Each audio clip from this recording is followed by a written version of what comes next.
कश्मीर से विस्थापित हुए कश्मीरी पंडितों की त्रासदी को दर्शाने वाली एक फिल्म कश्मीरी फाइल्स भी आ रही है। इस फिल्म के साथ भी संशोधन रिसर्च के समय में से जुड़े रहे डॉक्टर सुरेंद्र कौल ने अभिव्यक्ति के महत्व के बारे में और गणतंत्र के साथ भारत की तरफ जो आशावादी चिन्ह उन्हें दिखाई देते हैं उसके बारे में हमसे बात की।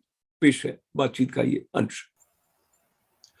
प्रजातांत्रिक प्रक्रिया में अभिव्यक्ति की स्वतंत्रता का एक महत्वपूर्ण स्थान रहता है और क्रिएटिव एक्सप्रेशंस किसी घटना को लेकर जब आम जन तक पहुंचते हैं तो उसका भी अपना एक महत्व होता है। इस दृष्टि से कश्मीर फाइल्स नाम की जो फिल्म है उसके बारे में बातचीत करने के लिए डॉक्टर सुरेंद्र कौल जी हमारे साथ हैं। डॉक्टर साहब नमस्कार। नमस्कार। इस फिल्म की बड़ी चर्चाएं होती रही हैं, इसके प्रीमियर अमेरिका में हुए, भारत में फिल्म होना रिलीज अभी बाकी है।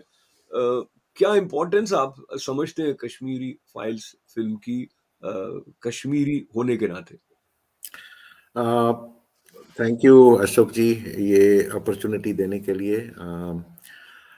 इसके बारे में थोड़ा सा कंटेक्स्ट यूज करना चाहता हूँ कि कश्मीर में जो हुआ, जिसे हम क्रैडल ऑफ इंडियन सिविलाइजेशन कहते हैं, और जहाँ पे 1989 और उसके पश्चात जो भयानक दर्द भरी चीजें हुई, जिसकी वजह से लगभग 1600 लोग को चुन चुन के मारा गया, और बहुत ही ब्रूटल किलिंग्स जो कि आजकल हम सीरिया, इराक, यमन में देखते हैं, उससे कई तेज, उससे कई भयानक ब्रूटैलिटी हमने वहां पे कश्मीर में देखी।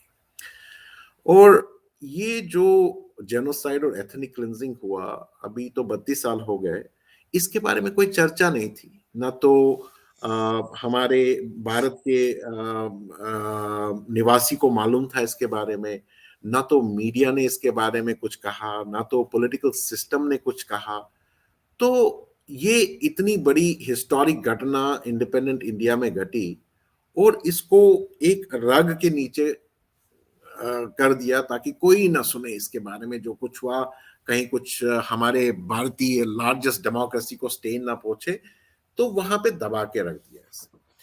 तो हमारा छोटा सा समाज था। देखिए, हमारे जो टेनेट्स कश्मीरी हिंदूज के वहां पे हैं, इतने सालों से चले आ रहे हैं, उसमें है universal brotherhood, benevolence, compassion, pursuit of knowledge. और समाज ने ना ही पूरे भारतवर्ष के लिए काम किया है, बल्कि उस समय के जम्मू कश्मीर राज्य को भी काफी हद तक उसको इस लेवल पे पहुंचाया जिसमें उसका भी इंटरनेशनल रिकॉग्निशन था।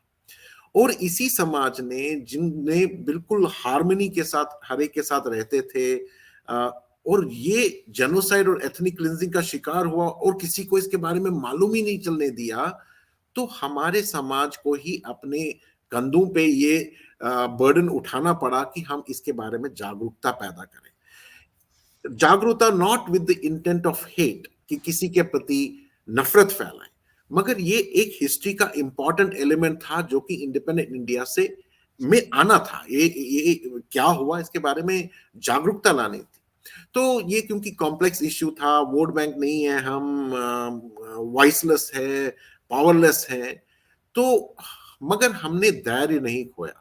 हमने धीरे धीरे धीरे धीरे करके पिछले 32 साल से अपने बलबूते पे इस चीज को मेंटेन किया कि जो कश्मीर में हुआ, मगर हमारा लिमिटेड दायरा था।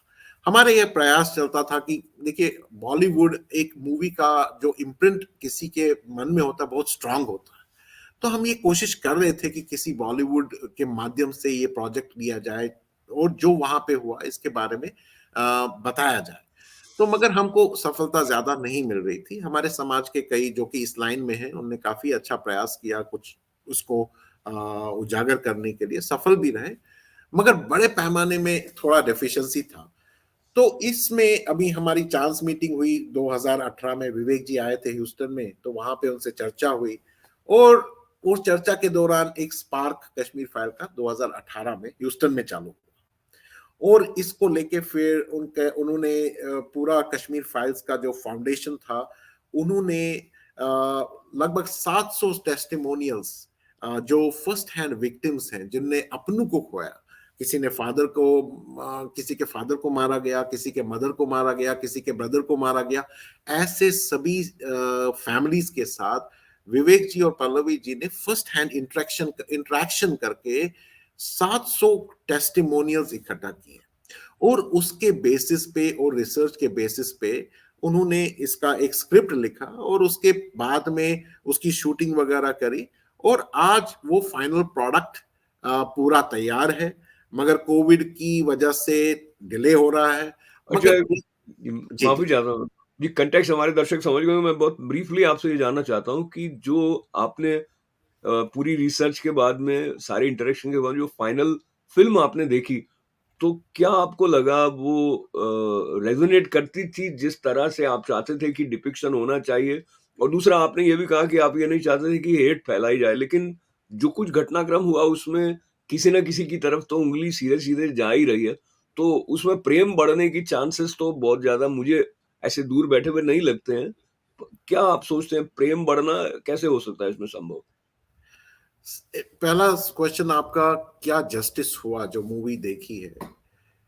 मूवी देखने के बाद 2 घंटे 50 मिनट की मूवी है, और movie depicts the true stories, 100% true stories, कि जो हुआ उस समय किस तरह से हुआ, वो पूरा उसमें दिखाया गया है। ये तो ह्यूमन साइड की स्टोरी है। दूसरा नरेटिव का बैटल है, और नरेटिव का बैटल भी बिल्कुल स्ट्रांगली उनने पोर्ट्रे किया है, जो भी नरेटिव्स थे उसके बारे में।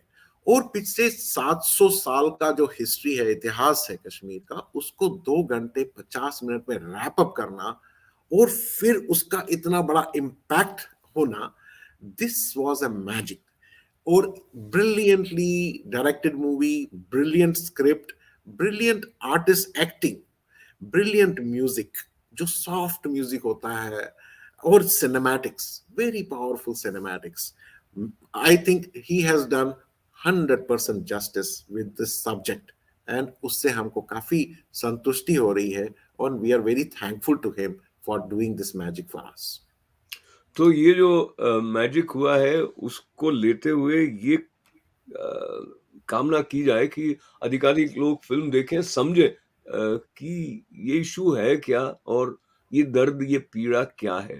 पर अभी समापन से पहले गणतंत्र दिवस के अवसर पर जब हम सबके लिए मंगल कामनाएँ करते हैं, तो आपको भारत में स्वर्णिम रेखा की तरह अभी कौन-सी ऐसी बात दिखाई देती है जिसको लेकर आप आशान्वित हैं? देखिए, पिछले कई वर्षों से, कुछ ही वर्षों से जो भारत का दिशा और दशा जो बदल रही है, that is a very very positive step. चाहे दो डेवलपमेंटल प्रोजेक्ट्स हों, अभी कोविड का आप एग्जांपल ले लीजिए। कोविड पूरे इंटरनेशनल लेवल पे इतना हावी हो चुका था, और इंडिया जैसा कंट्री में वैक्सीन प्रोड्यूस कर रहा है, और लगभग 80 देशों में वैक्सीन बांट रहा है, बेच रहा है। This is a super big thing, and such things. And then जो लॉ एंड ऑर्डर जो मशीनरी है, दिख रहा है कि गवर्नेंस है, किसी के साथ बेइंसाफी नहीं होगी, चाहे किसी भी समाज का हो। और जो फ्रीडम ऑफ एक्सप्रेशन है, उसमें काफी लोग जुड़ रहे हैं उसके साथ। सभी, हर एक समाज प्रोग्रेस कर रहा है, और हर एक का बेनिफिट जा रहा है। देखिए, डायरेक्ट जो हमारे पुअर लोग हैं, उनको डायरेक्ट बेनिफिट जा रहा है विदाउट एनी मिडल मैन। पानी हर एक घर में पहुंच रहा है, बिजली हर एक घर में पहुंच गई है।